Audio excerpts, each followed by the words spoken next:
How do you enjoy experiences you know will be unpleasant? I've been working hard trying to figure this out, researching philosophers and running real-life experiments, because there are two kinds of suffering: the kind that blindsides you and the kind you see coming. Now, when something awful happens out of nowhere, there's not much you can do about it. You can meet it with grace, perhaps, but sometimes things just go wrong and it's hard to deal with them in real time. But that second category, where you know the unpleasant experience is on its way, well, if you can learn to navigate that, you'll not only reduce your pain, you'll save yourself the buildup of anxiety and dread in the time leading up to that experience. So let's explore this by way of example. Something you and I have in common, dear listener, is that we both hate going to the dentist.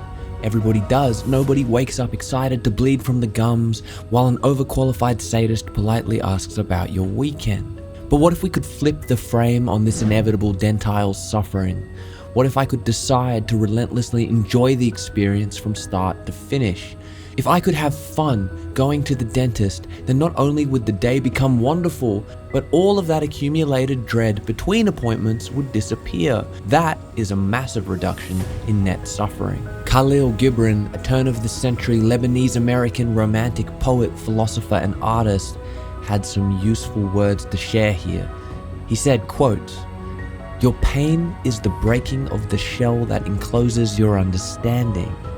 Even as the stone of the fruit must break, that its heart may stand in the sun, so must you know pain. And could you keep your heart in wonder at the daily miracles of your life, your pain would not seem less wondrous than your joy, and you would accept the seasons of your heart as you have always accepted the seasons that pass over your fields." End quote. Okay, so to reduce suffering, we must have a degree of acceptance that unpleasantness is on its way. Very wise. And we've heard that wisdom across many philosophies we've looked at: Buddhism, Stoicism. But there's another interesting insight here that's different. What if the entire field of emotion was considered such a miracle that we enjoyed pain purely for its diversity of experience? For its color, for its flavor, for the fact that it's something different for us to play with in the field of consciousness. I feel like Kahlil is saying, see if you can enjoy the fact that pain is there simply because it is something interesting that passes over us, just like love or joy. And what would we rather be? Robots? Emotionless? Would we rather a world which doesn't have to navigate winter and summer and just sits in the same weather year round? I don't know. I don't know if the interestingness of pain is enough for me to want it in my life. But as I got ready for my appointment, I decided it was worth trying out this philosophy. And so I had to shift every part of my regular dentist routine. First, I had to make the act of the dentist fun. So instead of catching the train like I normally would, I decided to skateboard, to commute outside, to take a bit of risk, experience a bit of high school nostalgia, exercise, and endorphins. My idea was, what if from the very beginning I made this trip exciting? And then I arrived and I had to make that exciting too. Of course, I was guided into a sterile, ugly, dark grey waiting room. Why most medical centers insist on making their waiting rooms oppressively devoid of all humanity, I'll never understand. Would it kill them to put up a painting, an incense stick, play a bit of Beatles? Apparently yes. But I needed to kill this thought. It's too negative. What if I could be grateful in this waiting room about the act of waiting itself? Waiting gives one time to decompress, space to breathe in a busy day, a rare opportunity to do nothing at all. A toddler walked up to me and showed me a green stuffed dinosaur. I said, "Nice dinosaur." She nodded and walked away. And I think we both enjoyed that interaction. Thank you, dentist. Without you, I'd never have had that interaction. Eventually, my hygienist called out my name. Gloria, a very tiny, very round, middle-aged woman from East Timor with a big smile. She asked if I skateboarded here. I said yes. And she said, to my surprise, "Well, I used to longboard to school about 40 years ago." I said, "Gloria, it's not too late to pick it back up." We had a laugh, but she was adamant her skating years were behind her.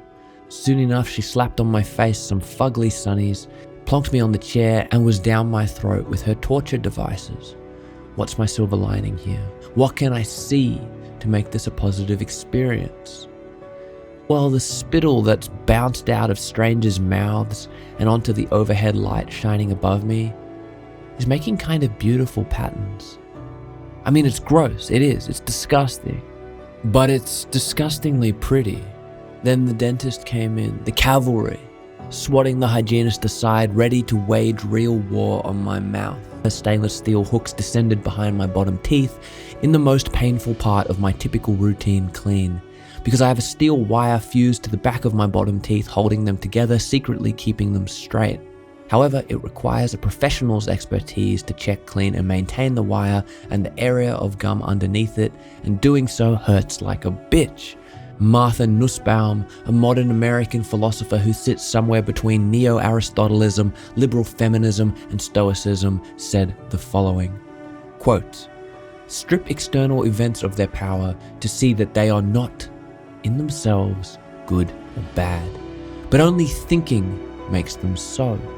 We mistake pain for punishment and pleasure for reward, but both are simply facts. The discipline is this, to let pain be pain, but not to let it decide what kind of person you are. To feel fear and act anyway. To feel disgust and stay present. To hurt and still be kind." End quote. So this will hurt, but let that simply be a fact that I do not attach negative emotion to. It's my attaching of negativity that is the problem. I could just as easily attach positivity, or anything else for that matter. Gratitude that I am in a place to afford and access dental care. I could be in a desolate sub-Saharan village where the response to any kind of extremely painful problem is live with it. And this wire, though it causes me tremendous pain, it does keep my teeth straight. And I'm lucky to have ever had straight teeth. Not everyone gets that experience. Some people are born Scottish. And that, my friends, was really all it took. The appointment was over before it started, and I left in a damn good mood. Now, there are worse things in life than dentist appointments, and I'm not saying I'm brave or special for enjoying something that really isn't that bad. But what I would say, if I look back on that hour, is that overall, I enjoyed it. And that was basically a decision, a commitment to relentlessly not suffer. I decided to have a good day, and sometimes that's all it takes. You shift the story you're telling, you look for flickers, you let the spittle become stars. Call it what you will, I'm gonna call it progress.